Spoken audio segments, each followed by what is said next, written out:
J'ai toujours été convaincu que je pouvais faire des phénomènes paranormaux. Comment expliquer ça? J'avais une certitude intérieure et je les faisais seul. C'est-à-dire que seul, je déplaçais des objets, je courbais des choses. Alors je les réalisais, je pouvais le faire bien sûr, mais je ne pouvais pas les faire devant quelqu'un d'autre. Quand je disais à quelqu'un, mes camarades, ah ben oui, mais écoute, c'est formidable, je peux courber, voilà, une règle, j'avais fait des essais sur une règle. Donc quand je disais à mes camarades, oui, j'ai fait ci, j'ai fait ça, ben montre-nous. Et là, j'étais complètement, oui, tu nous racontes des histoires, etc. Mais il faut savoir qu'en 1974, passe une émission, ça s'appelait, je crois, Droit de réponse. Et à cette émission passe quelqu'un, Uri Geller, qui manifestait des capacités tout à fait paranormales qu'il a montrées donc à la télévision. Je rends hommage à Uri Geller, qui m'a un peu libéré. Je voyais qu'il le faisait devant des caméras, tout ça, etc. Ça m'a libéré. Donc j'ai commencé à faire ces phénomènes devant des amis. Et ensuite, j'habitais Paris à l'époque, ça a été une traînée de poudre, et c'est le monde de lire. Et très rapidement, j'ai été invité dans les milieux du showbiz parisien, les milieux politiques, etc. Jean-Pierre Girard réalise sous contrôle rigoureux et en marge de toute exploitation commerciale au music hall des expériences sur la torsion des barres métalliques qui ont suscité le plus grand intérêt chez les chercheurs métallurgistes de la société Péchinet. Jean-Pierre Girard s'est prêté à des examens en laboratoire, en présence d'huissiers et aussi d'illusionnistes professionnels qui ne contestent pas l'authenticité des phénomènes. Tous les experts illusionnistes qui ont testé Jean-Pierre Girard affirment que ces expériences sont absentes de toute fraude. Il est actuellement le seul au monde à avoir modifié la structure interne de barreaux d'alliage insérés dans des tubes de verre scellés. Il peut dévier un faisceau de particules ou détruire à distance des bactéries dans une éprouvette. Aujourd'hui, en 2008, les scientifiques n'ont toujours pas d'explication sur le mécanisme de ces phénomènes. Évidemment, ça dérange beaucoup, parce que comment intégrer le fait qu'un esprit puisse agir à distance sur un objet, en le transformant, en le déplaçant, en le déformant, etc. Donc ces expériences sont intéressantes. Ça a été les premières expériences que Volkovsky a proposées dans des tubes scellés, des tubes de verre scellés au chalumeau. Même pas un bouchon de cire, scellé au chalumeau, où il avait introduit à l'intérieur donc des objets métalliques. J'ai fait des déformations absolument étonnantes, comme si le verre avait limité ma déformation.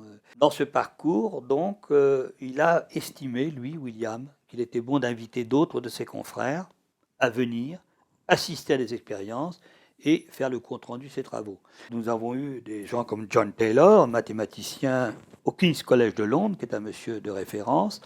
Nous avons eu Charles Crussard, directeur de la recherche de chez Péchinet Kuhlmann. On lui faisait mettre une blouse de notre laboratoire dont nous savions qu'il n'y avait rien dans les poches. On lui faisait retrousser ses manches, etc. Enfin, toutes les précautions élémentaires pour éviter les trucs. Et plusieurs expériences ont été reprises également par le laboratoire de Grenoble. Alors, c'est ça. Les expériences ont été reprises avec une autre méthodologie à Grenoble. Tout ceci ne semblait pas très sérieux. Le côté spectaculaire, voire jeu de cirque que prenaient ces expériences m'indisposait beaucoup et je crois que c'était la position de tous les scientifiques moyens. En effet, notre formation ne nous a pas appris qu'il était possible de déformer un matériau sans qu'on exerce des forces mécaniques. J'ai procédé avec un de mes collaborateurs, une expérience qui avait comme objectif non pas de convaincre qui que ce soit, mais de nous convaincre nous-mêmes. Nous nous sommes posé la question de la manière suivante. Quelle est la force que l'homme le plus fort est capable de développer sur un barreau? Quel est le barreau qui est réellement intordable? Et nous avons réalisé ce barreau. Et nous avions placé la barre de notre conviction à ce niveau-là, ayant expérimenté sur des paysans, sur des haltérophiles. Nous avons ensuite fait venir, M. Crussard s'y était prêté, fait venir M. Girard à Grenoble. Et dans des conditions qui nous convenaient parfaitement en ce qui concerne le protocole, nous avons donné finalement notre fameux barreau à Jean-Pierre Girard. Et ici, à 4 reprises, par simple imposition de la main, nous avons vu, nous n'en croyions pas nos yeux, bien évidemment, ce barreau s'est déformé à 4 reprises avec les flèches, les déformations que vous voyez ici. Qu'est-ce que vous avez pensé quand vous avez constaté ça? J'ai mal dormi. Et je suis allé voir le directeur du centre de recherche. Et je lui ai dit, excusez-moi, nous avons peut-être, mais jugé de M. Crussard, les choses sont peut-être plus compliquées. Et si truc il y a, parce qu'à ce moment-là, je n'étais pas complètement convaincu qu'il n'y ait pas un truc. C'était peut-être un super truc que même les meilleurs illusionnistes ne connaissaient pas. Il me semble que pour nous, il était plus important de faire d'autres expériences. Et ce qui m'a définitivement convaincu, ce sont des expériences où Girard a créé de nouvelles structures, sans effets spectaculaires, sans déformation. Des expériences qui ont été faites dans des tubes de verre, où on demande à Girard de durcir le métal, ou de l'adoucir dans d'autres cas, et qui nous montrent, avec une bonne reproductibilité, 4 fois en ce qui concerne le durcissement, qu'il y a une modification de la structure. Ceci, on peut mettre au défi tous les illusionnistes de le faire. Nous ne savons même pas, nous métallurgistes, qui avons pas mal de moyens, nous ne savons même pas reproduire cette structure.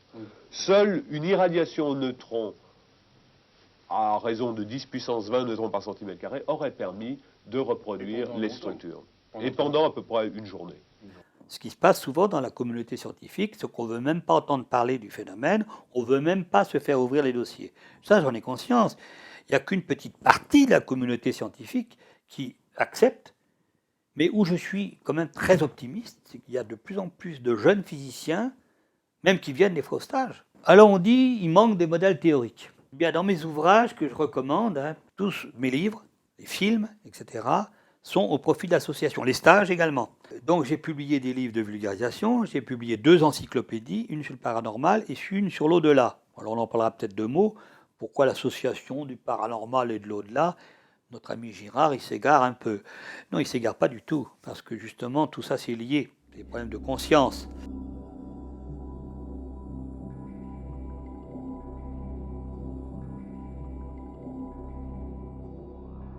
Pourquoi l'action de l'esprit sur la matière? Et je vais essayer de faire un exemple très court. Vous avez tous un téléviseur chez vous. Il n'y a pas l'antenne qui est branchée, je ne reçois rien du tout. Il y a des ondes hertziennes qui se baladent. Je ne les vois pas, je ne les entends pas, et puis je branche l'antenne et j'allume mon téléviseur. Qu'est-ce qui se passe? Ces ondes qu'on ne voit pas, qu'on n'entend pas, vont se transformer dans le téléviseur en images et en sons. C'est pas merveilleux cela? Nous sommes... C'est des suggestions qui ont été faites déjà par Charon, le physicien, il y a quelques années aussi, et puis d'autres gens comme Eccles, prix Nobel de médecine et de physiologie. Nous aurions, ce n'est pas des ondes hertziennes, mais c'est des ondes dites d'information, des ondes de psychomatière. Et notre cerveau se comporte un peu comme un téléviseur. C'est-à-dire que ces ondes, au moment où je vous parle là, j'émets un son, 320 mètres secondes dans l'espace à 20 degrés. La belle affaire. Heureusement que ces sons ont une signification. C'est une information que reçoit votre cerveau. Et votre cerveau engrange cette information, la retient un peu ou prou, la comprend un peu ou prou, peu importe, mais c'est une information.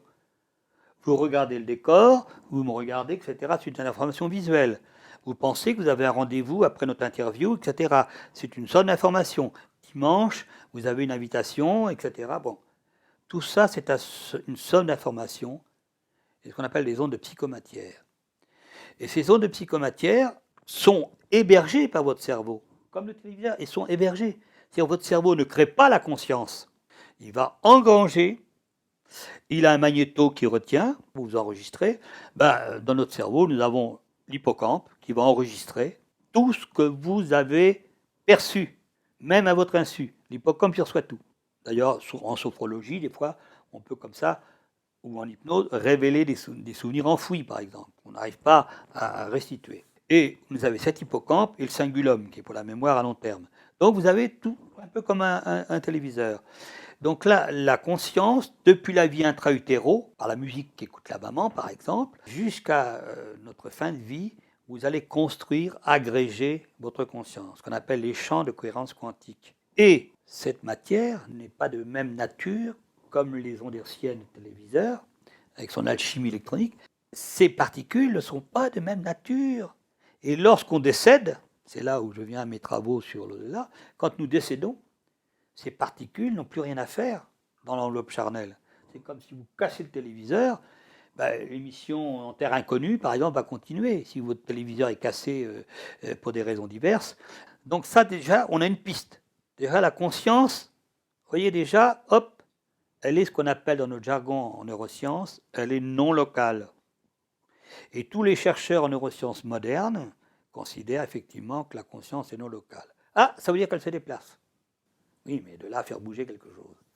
Ah, c'est là qu'on va trouver quelque chose d'intéressant comme piste. La conscience non locale, on le sait. Les gens qui font des NDE, des voyages aux portes de la mort, qui sont sous anesthésie, qui sont électroencéphalogramme plat, qui se déplacent dans la salle d'attente, et out-body experiment, c'est connu. C'est même démontré en labo, à Édimbourg notamment, à la Fondation Kessler. Eh bien, on va jouer sur ce qu'on appelle la théorie de l'information. C'était toute matière à une information. Et la psyché, à un moment donné, désirant déplacer un objet, etc., va cohérer, c'est du penser cohéré, pas comparer à un faisceau laser, mais à une notion d'information. On va être en feedback informationnel avec la matière. Vous lancez une idée dans l'univers. Il ne faut pas la lancer en y croyant, il faut la lancer dans l'évidence. C'est là toute la différence. Et il faut aussi cette visualisation qui l'accompagne. Alors je vois des gens qui font des petits miracles, hein, notamment les enfants. Parce que des fois, avec leurs parents, il y a des jeunes qui viennent. Je me souviens de la petite Marie à Nantes, 10 ans. Elle courbait les barres comme, voilà, comme on respire, parce qu'ils ont moins d'a priori, moins de système de censure. Et elle faisait de la télépathie avant même qu'on cache l'objet pratiquement et qu'on lui présente. Elle savait ce qu'il y avait à l'intérieur. C'est fabuleux. Alors pour moi, c'est parce que les jeunes voient des séries américaines, ou françaises, mais enfin il y en a peu, qui parlent aussi de psychokinèse, qui parlent de paranormal, donc il y a moins de censure.